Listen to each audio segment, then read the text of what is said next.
Última hora. Tenemos más información sobre el asesinato del candidato a la presidencia de Ecuador Fernando Villavicencio. Se trata de Diego Vallejo, un exfuncionario del correísmo, que asegura tener información del crimen. Es importante recordar que Diego Vallejo fue funcionario de gobierno en los primeros años del correísmo, luego se declaró perseguido por el mismo régimen y ahora vive en Estados Unidos como asilado. Profundizando un poco más. Diego Vallejo fue detenido el 29 de junio de 2012, en el norte de Quito. Es un exmilitar que, para entonces, había trabajado en la Secretaría de Transparencia y en el Ministerio de Justicia, junto al exministro y exasambleísta, José Serrano. Meses antes de su detención, Vallejo se había alejado del gobierno de Rafael Correa y había empezado a denunciar supuestas actividades de espionaje que se habrían ejecutado para interferir en el nombramiento de autoridades, como la selección de Carlos Polit como Contralor General. Cuando Vallejo fue detenido, según el parte policial que se ventiló en la audiencia de flagrancia, en su mochila se hallaron 2 armas de fuego y documentación con información de personalidades políticas ecuatorianas. Tras salir de la cárcel, Vallejo viajó a Estados Unidos. Ese país le concedió un asilo político y allí empezó a recopilar pruebas para demostrar su inocencia. Sobre el caso Villavicencio, el señor Vallejo dice tener información. Desde Estados Unidos envió un escrito a la Fiscalía de Ecuador solicitando que de forma urgente recepte su declaración, su teléfono celular y otros dispositivos, que asegura contienen información para esclarecer las causas del asesinato de Fernando Villavicencio. La información es valiosa, contundente y detallada. Son registros de llamadas, son grabaciones.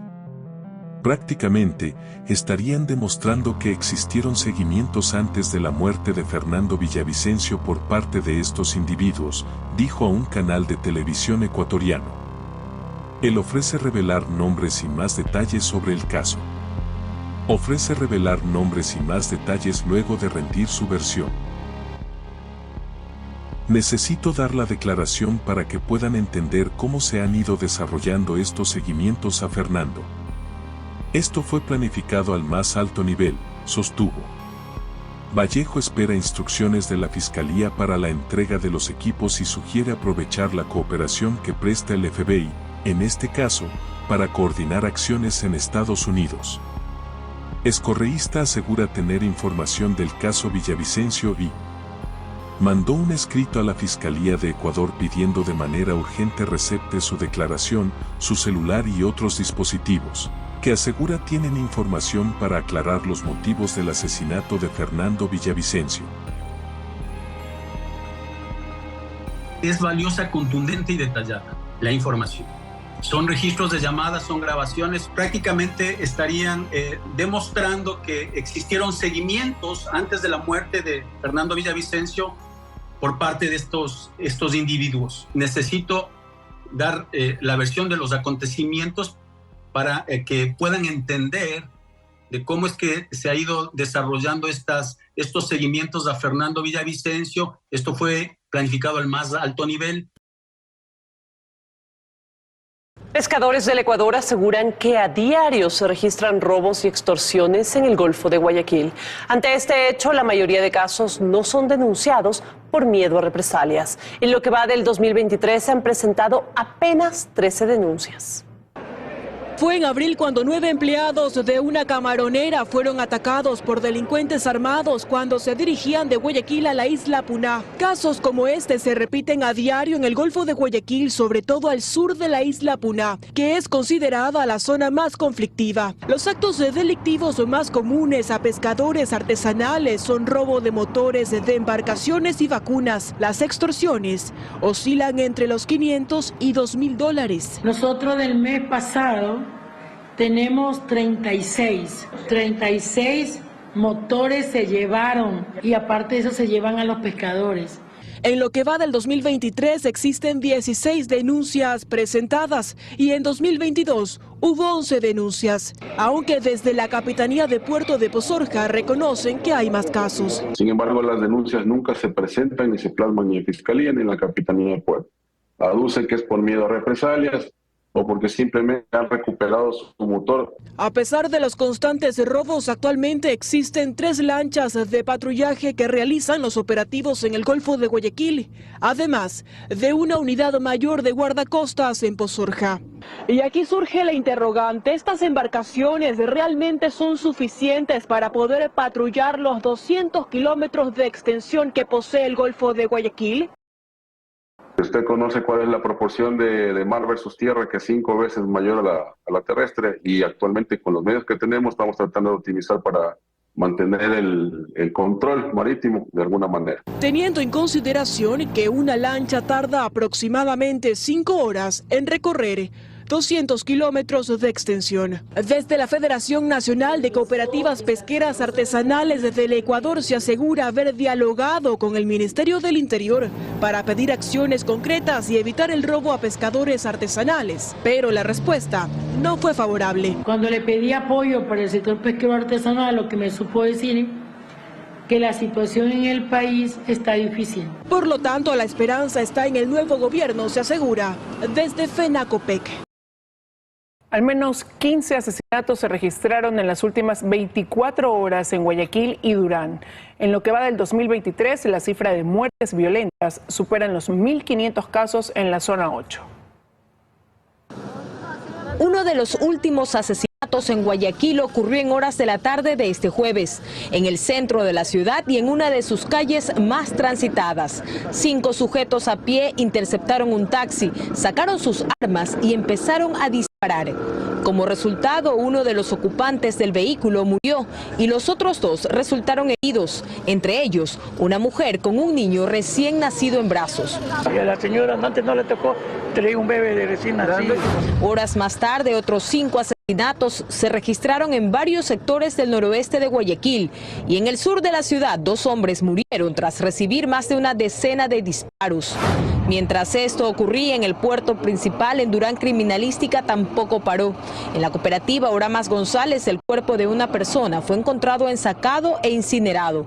Otros 2 asesinatos se reportaron en el centro y sur de ese cantón. Hasta la mañana de este viernes se cuentan más de 205 asesinatos en Durán. Estamos de regreso con más información. El IES advierte al Ministerio de Finanzas que el pago de las pensiones jubilares estaría en riesgo, pues dicha cartera de Estado dejó de transferir su aporte del 40% al Seguro Social desde hace 7 meses. Le debe algo más de 1.250 millones de dólares. Mediante un oficio con fecha 10 de agosto, el Consejo Directivo del IES expuso al ministro de Finanzas, Pablo Arosemena, la crítica situación por la que está atravesando el instituto. En el documento, según lo recoge una publicación de Primicias, le advierte que estaría en riesgo el pago a los jubilados y a los pensionistas este año, debido a que su cartera de Estado dejó de transferirles desde febrero de este año el aporte del 40% que les corresponde. Para el exministro de Finanzas, Simón Cueva, la deuda con el IES no responde a un tema en particular, es el resultado de la situación económica en general que acumula y arrastra el país. Este ha sido un año más complicado, la situación fiscal se ha deteriorado en varios aspectos. El Ecuador tiene arrastrado un déficit fiscal de forma permanente y tiene que arreglar sus finanzas públicas y tener más ordenadas las cuentas fiscales para poder justamente hacer frente a todas las obligaciones. Según una publicación de prensa, el ministro de Finanzas se comprometió a pagar al IES 2.186 millones de dólares en el 2023. De esos, solo le ha asignado 338 millones, que corresponde a los meses de enero y febrero, por lo que está pendiente el valor de 1.250 millones de dólares, monto que era necesario para cubrir el pago de las pensiones jubilares. Al respecto, Cueva reflexiona. Dentro del país no enfrente de verdad de situación de finanzas públicas totalmente. Se ha hecho un progreso, pero falta todavía. Será muy difícil que cumpla con todas las obligaciones.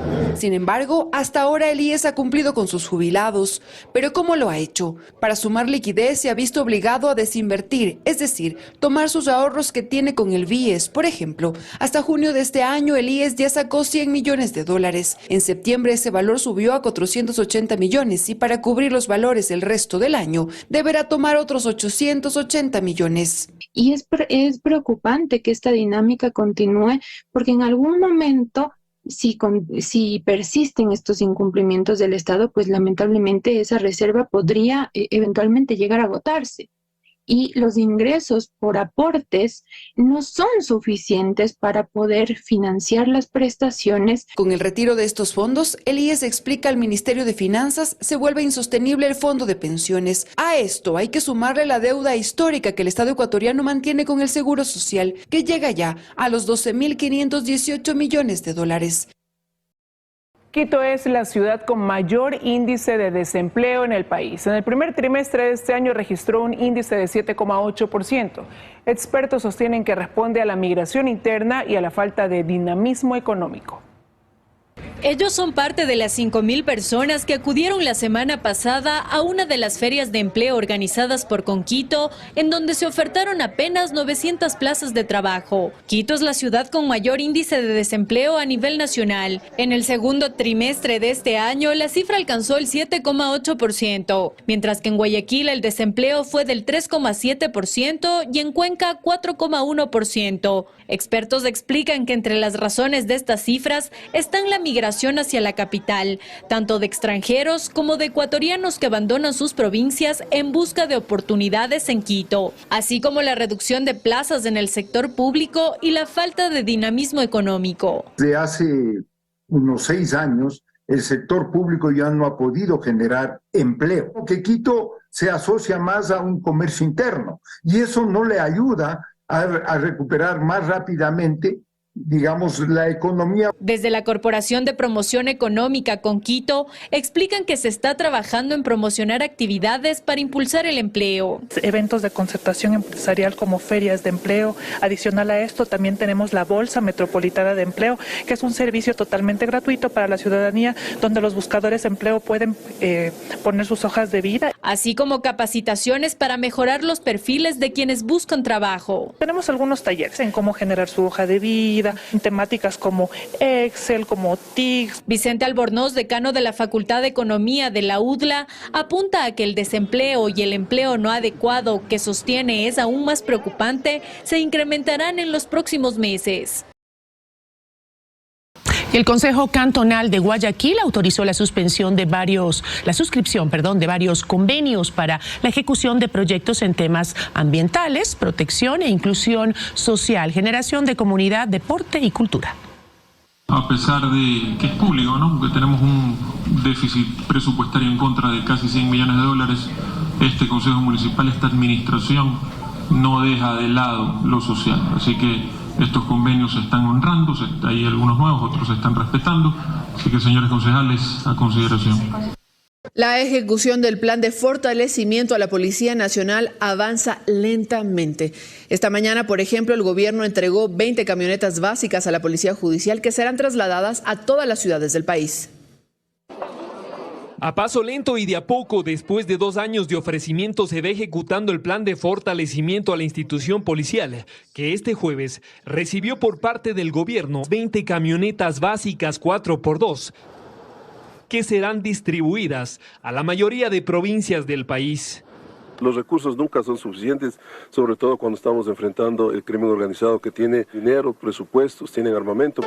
Y no es suficiente porque dentro de este plan de fortalecimiento que se estableció ejecutar en 3 fases, cuando inició este gobierno, hasta el momento solo se ha adquirido y entregado 2 cargamentos de municiones y estas 20 camionetas básicas que serán utilizadas únicamente por la Policía Judicial. Con estos 20 vehículos seguramente nos va a ayudar mucho para las actividades de policía judicial. Obviamente siempre vamos a necesitar más. Este ex coronel de la policía manifiesta que no hay una política clara por parte del gobierno para priorizar las necesidades sobre la seguridad en el país y considera una falta de respeto a la institución la entrega de estas 20 camionetas básicas. Muy penoso ver cómo tienen un desenfoque total respecto de lo que es la seguridad del Estado. 20 camionetas que no alcancen ni siquiera una por provincia. Sostiene que mientras el gobierno entrega 20 vehículos blindados a las Fuerzas Armadas, en las ciudades aún hay policías del eje preventivo que patrullan las calles con apenas un tolete y gas pimienta. 20 municiones por ahí, 20 armas por allá que no significan nada. No obstante, los ofrecimientos continúan y los discursos de las autoridades siguen siendo los mismos que hace meses atrás. 35 UPCs, aquí están los sectores, nos entregarán hasta junio de 2023. Puede ser que esto se reajuste. Perfecto, 35 UPCs hasta junio.